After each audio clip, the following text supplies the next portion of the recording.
Hi guys, how you doing? I just wanted to post a little review for quiz 4 before you try it. There's 3 questions in the quiz. The first 2 questions aren't too bad. The first question is just a matching exercise where I've included different situations and you have to match each situation to the type of addition or subtraction problem that it is. It's actually well covered in the notes. And the different types of problems are on pages 95 through 97 in your e-text and math lab. So you can look there. You can also look in the notes. So you basically just have to match A through J to each type of problem at the bottom of the question. Okay, so it's not too bad.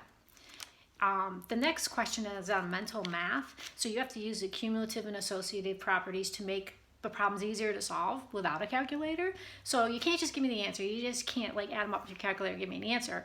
I want you to write out, show the process you would use, move the numbers around, associate them with each other. Then it makes it an easier problem to solve. Look at the notes. There's a lot of mental math problems there, guys. Okay.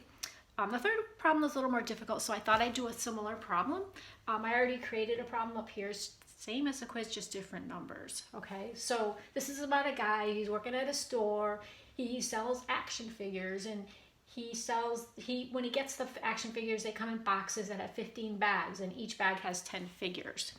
At the beginning of the month, he started with an inventory of 7 boxes, 3 bags, and 3 figures.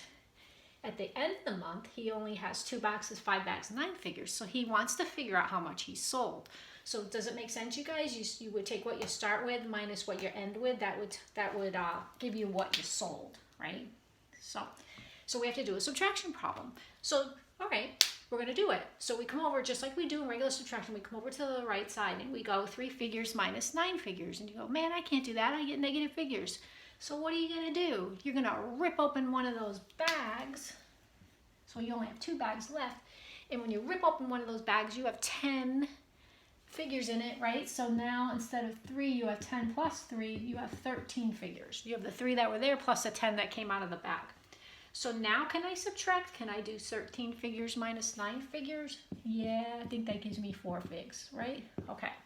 Then we come over to the bags and you go 2 minus 5. Oh my God, it's negative again. What do?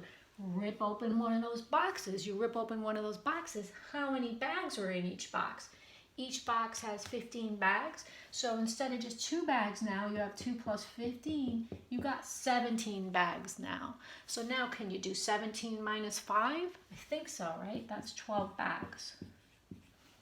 Okay, finally we're left with 6 minus 2, we can do that, right? That's 4 boxes.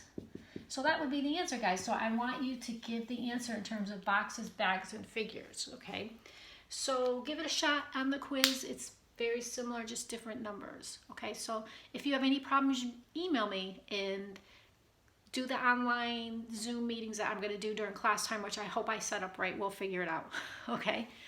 I hope you guys are doing okay. Miss you guys. See ya.